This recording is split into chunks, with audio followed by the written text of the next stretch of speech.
I'm pleased to be joined on Pioneers Pregame Live by assistant coach for your Elmira Pioneers and Erik Berkan. And Coach, getting started right away, overall thoughts on last night's 6-3 home defeat? For the most part, I think the pitchers did their job. Some unfortunate things happening.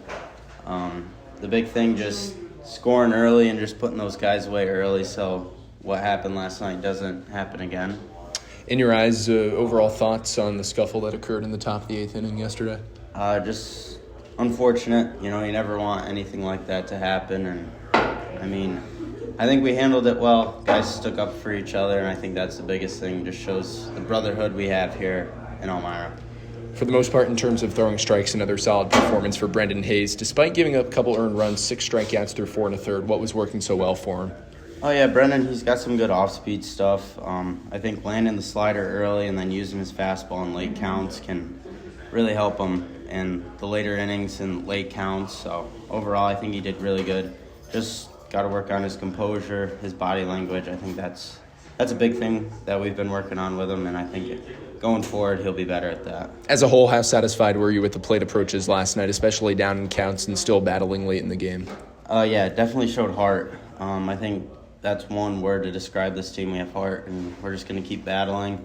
I think overall our plate discipline, just get in early, get the guys in early. Garrett Rochon was fantastic in relief. What about his stuff that made it such an uncomfortable at-bat for Geneva? Garrett, last year he did really good for us, and, this year I think his velo's up, so that's helping, and I think his changeup is really good.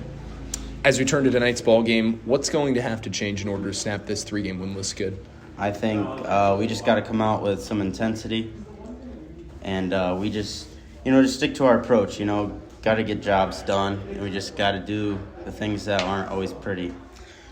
I know that this is a game of highs and lows, but do you tend to notice a higher level of intensity interjected into the life of your ball club as you travel to Batavia for the second time this season? Every time we come to Batavia, I feel like we light the foot early, and we just want to step on the gas and score a bunch of runs. And, the rivalry's there. It's been there ever since I've been here.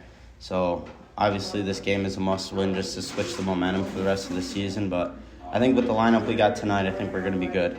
Offensively, the Muckdogs are comparable to the Auburn Doubledays in terms of their batting average on base percentage. What does your staff need to do tonight against some very tough outs in the lineup? Get ahead early and then limit the freebies. I think getting the leadoff guy out also is really huge.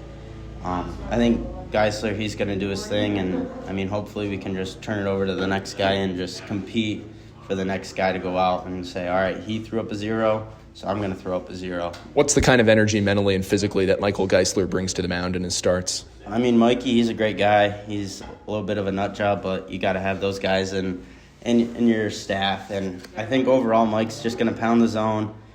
He's going to throw hard, and he's going to throw some nasty stuff, so get ready for that, Batavia. Coach, thanks for your time. Anytime.